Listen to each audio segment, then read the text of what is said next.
নমস্কার বন্ধুরা, education culture YouTube চ্যানেলে তোমাদের প্রত্যেককে স্বাগতম। আজকে একটা অত্যন্ত ইম্পর্টেন্ট টপিকে তোমাদের জন্য আমি কিন্তু নিয়ে এসেছি। তোমাদেরকে আজকে বলবো যে দেখো, সবেমাত্র তোমাদের জিলেট 2025-এর এক্সাম কমপ্লিট হয়েছে। শনিবার অর্থাৎ 18ই অক্টোবর 2025-এ তোমাদের জিলেট এক্সাম কমপ্লিট হয়েছে। সেই জিলেট এক্সাম তোমাদের সকাল 11টা থেকে দুপুর 1টা অবধি চলেছে। 120 নম্বরের একটা জিলেট এক্সাম। এবার এই জিলেট এক্সাম শেষ হতে না হতেই আজ তৃতীয় বা চতুর্থ দিনেই দেখছি অনেক স্যারেরা বিভিন্নভাবে কিন্তু জিলেটের মার্কস ভার্সেস র্যাঙ্ক দিচ্ছে বা দেওয়ার চেষ্টা করছে।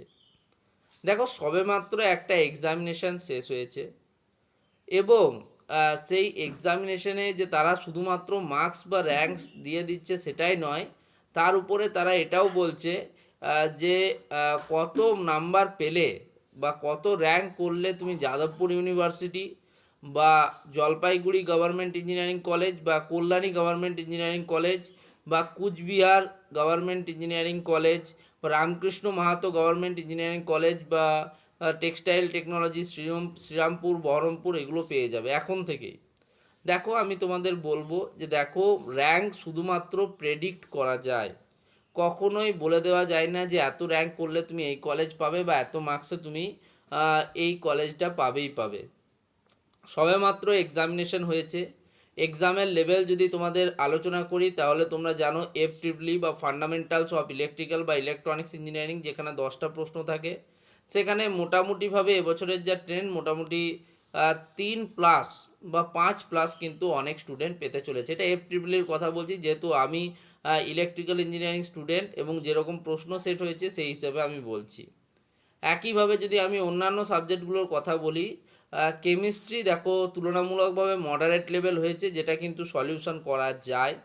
ফিজিক্সের লেভেলটা মানে আমি বলবো মডারেট টু হাই লেভেলের দিকে, এবং ম্যাথসটা সত্যি টাফ এসছে।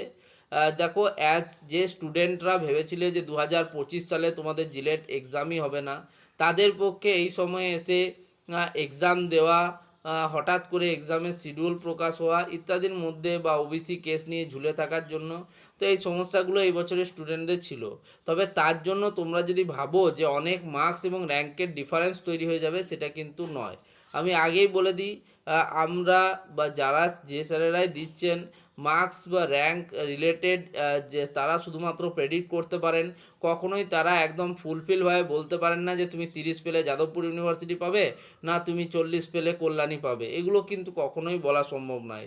শুধুমাত্র প্রেডিকশানের উপর, কিছু সম্ভাবনার উপর, কিছু প্রিভিয়াস ইয়ারের ক্যালকুলেশনের উপর নির্ভর করে ওনারা বলে থাকেন। ঠিক আছে, এটাই ভাবে ব্যক্তিগতভাবে কাউকে হেড দেওয়ারও কোনো প্রয়োজন নেই, কিছু নেই। ঠিক আছে, সবার নিজস্বতা আছে, সবাই নিজস্ব একটা ক্যালকুলেশন করে তার উপরে নির্ভর করে এটা দেয়।